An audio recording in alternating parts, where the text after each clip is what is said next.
Assalamu alaikum everyone. Welcome back to the political science lecture series on Napier, and we're going to continue with the judicial review in the context of the US. These are two important questions historically जो के past papers में आ चुके हैं. What is judicial review?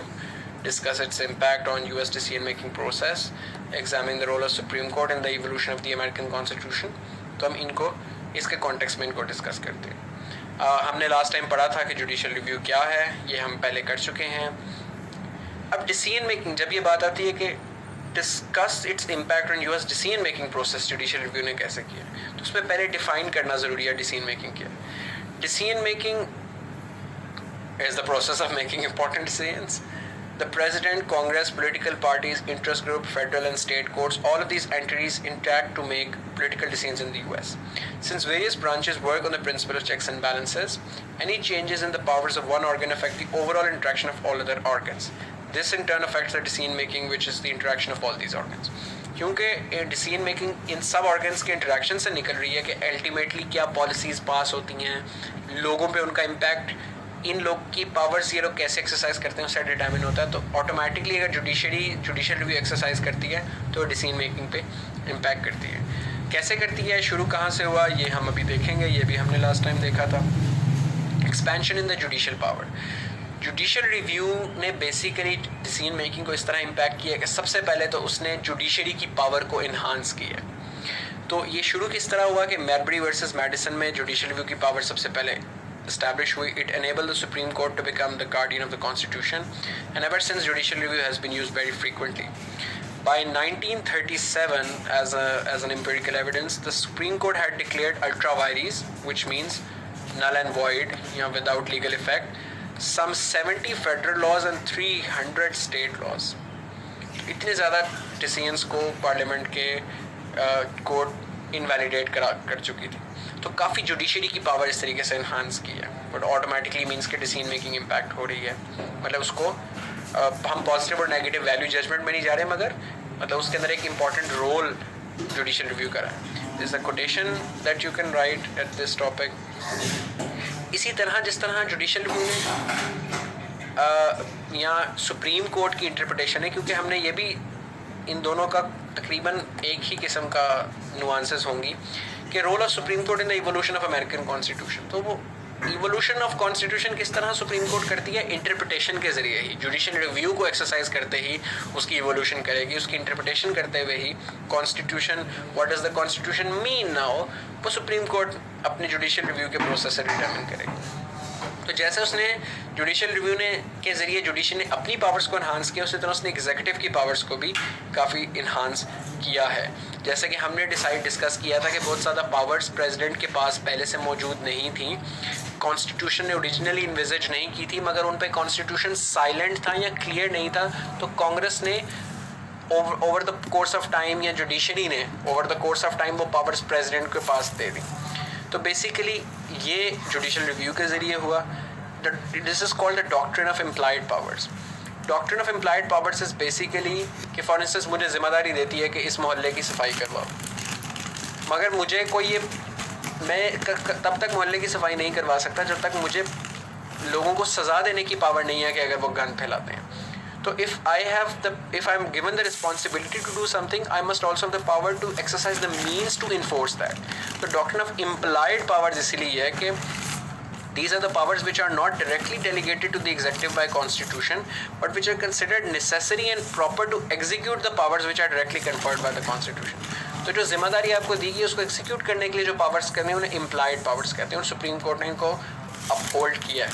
इसी के ज़रिए ही तो supreme Court ने ये पावर दी थी, क्योंकि कॉन्स्टिट्यूशन साइलेंट था, कि president can remove all federal officials. Appointment में उसको सेनेट की मर्जी चाहिए, रिमूवल में नहीं चाहिए. वॉर कांग्रेस करेगी डिक्लेयर, लेकिन प्रेसिडेंट वो उसे टर्मिनेट कर सकता है यूनिलैटरली कभी भी. ये वेस्ट कोस्ट होटल वर्सेस पारिश के डिसीजन में भी सुप्रीम कोर्ट ने अपहोल्ड किया कि स्टेट ने जो मिनिमम वेज लेजिस्लेशन पास की है, it is a constitutional legislation. इससे पहले जुडिशियल रिव्यू के जो था उसके अंदर जो which is considered to be the Lochner era, this was a period in American legal history जिसमें supreme court tended to invalidate legislation aimed at regulating business. तो जो जुडिशियल रिव्यू लॉकनर एरा के अंदर सुप्रीम कोर्ट ने किया वो basically constitution को तब सुप्रीम कोर्ट ने इस तरह इंटरप्रेट किया कि चूंकि फ्री मार्केट सिस्टम है, private property rights constitution protect करता है, इसलिए गवर्नमेंट का कोई इख्तियार नहीं है कि वो बिजनेसेस को रेगुलेट करे कि जी ये इन्वायरमेंटल प्रोटेक्शंस आपने लाजमी पूरी करनी है, इतनी मिनिमम वेजेस आपने देनी है, चाइल्ड लेबर आपने अबॉलिश करनी है। तो मतलब लिमिटेशन नहीं लगा सकती थी government on businesses according to supreme court, the way supreme court interpreted constitution back then in the context of property rights, जो कि कॉन्स्टिट्यूशन में। मगर बाद में कॉन्स्टिट्यूशन को लिबरली इंटरप्रेट किया जुडिशरी ने इस जजमेंट के ज़रिए, और स्टेट के जो मिनिमम वेज लॉज हैं उनको कोर्ट ने कहा कि ये बिल्कुल कॉन्स्टिट्यूशनल है। इसके तहत बेसिकली पहली दफ़ा गवर्नमेंट को फिर पावर मिली, एग्जीक्यूटिव को पावर इन्हांस हुई कि वो बिजनेसेस को रेगुलेट कर सकती हैं, क्योंकि सुप्रीम कोर्ट ने जुडिशियल रिव्यू में उनको ये इख्तियार दिया। The power of national government to regulate interstate commerce, railways, telegraphs, airplanes and radio all owe their origin to the decision of the Supreme Court. They are not envisioned in the Constitution.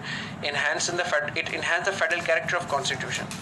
In effect, by empowering itself, the legislature and the executive beyond what was originally envisioned by the Constitution, तो सारे organs को strengthen किया है technically इसने. Supreme Court has also become the custodian of civil liberties.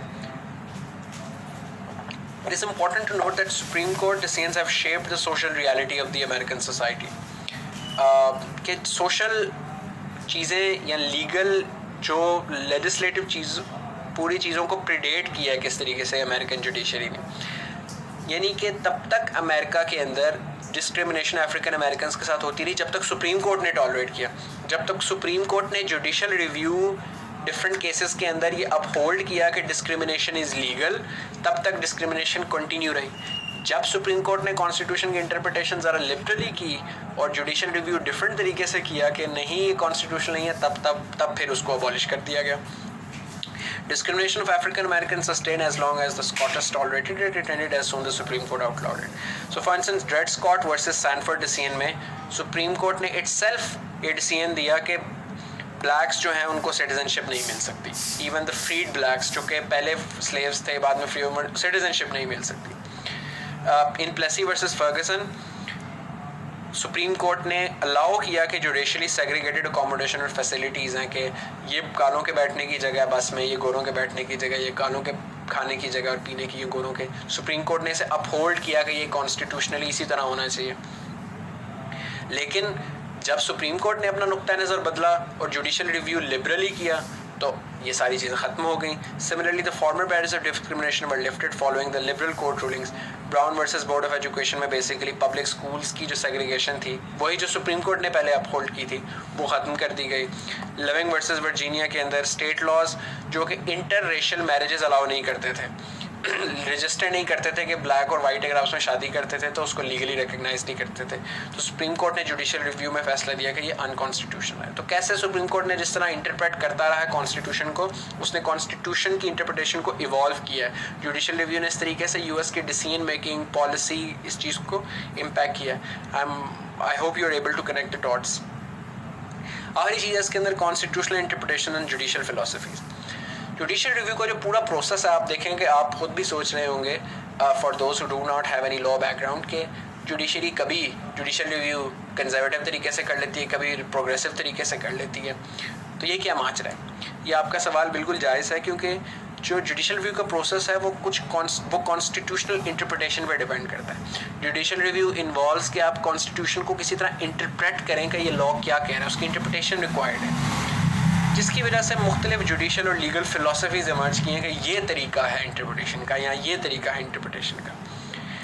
These judicial philosophies are the ways in which a judge understands and implements the laws. So there are three broad categories of these interpretations. The one is judicial activism. It is in contrast with judicial restraint. The second is loose constructionism versus strict constructionism. The third is living document versus original intent. Judicial activism involves using the bench to enact social and political change. This idea believes that courts should overturn bad laws and create new policies. Basically, हमने पाकिस्तान में भी recently ever since Chief Justice Iftikhar Mohammad Chaudhary की court से देखा है कि judicial activism बहुत ज़्यादा है कि judiciary ये feel करे कि not only we should just check the constitutionality of laws but we should हमें लॉ को इतना इंटरप्रेट करना चाहिए ब्रॉडली और अपनी पावर्स को इतना ब्रॉडली इंटरप्रेट करना चाहिए कि हम पब्लिक पॉलिसी चेंज जो हमें लगता है कि सोसाइटी में आना चाहिए वो इनैक्ट करना शुरू कर दें कि स्कूल की फ़ीस इतनी ज़्यादा क्यों है, हॉस्पिटल्स में मेयार ऐसा क्यों है, शुगर मिल्स ने अभी तक पैसे क्यों नहीं दिए अपने एम्प्लॉयज़ को, तो so on and so fourth. तो ये जुडिशल एक्टिविज़म की फ़िलॉसफी है। जजेस जो जुडिशल एक्टिविस्ट हैं वो फिर ओपन इंटरप्रिटेशन करते हैं लॉ की और फिर पब्लिक पॉलिसी की डोमेन में भी स्टेप इन करते हैं और डायरेक्शंस देते हैं गवर्नमेंट को कि ये भी करें, ये भी करें, ये भी करें, ये भी करें, इवन दो कॉन्स्टिट्यूशन में स्ट्रिक्टली वो बात नहीं लिखी होती। जुडिशल रिस्ट्रेंट की फिलॉसफी इसके ऊपर ये है कि जजेस must interpret the law strictly rather than seeking public policy change on their own by interpreting the law loosely.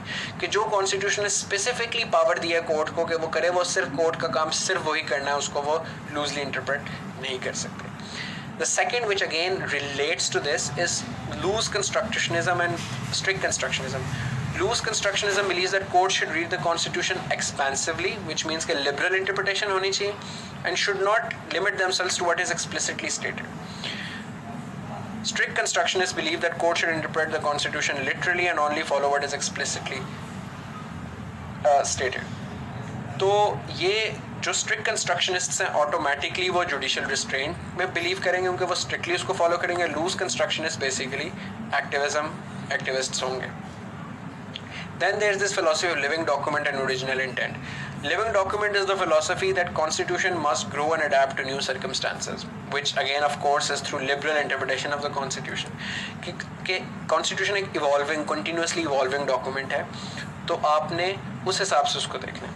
जबकि ओरिजिनल इंटेंट ये कहती है कि court should interpret the constitution as framers had intended. इसमें मैं अब आपको केस लॉ के ज़रिए इसकी मिसाल देता हूँ। जब जो 2016 में या 15 में जब ये लॉ आया है यूएस के अंदर, सुप्रीम कोर्ट ने डिसीजन दिया है मैरिज, इक्वल मैरिज राइट्स के ऊपर कि the homosexuals will also have the right to Mary.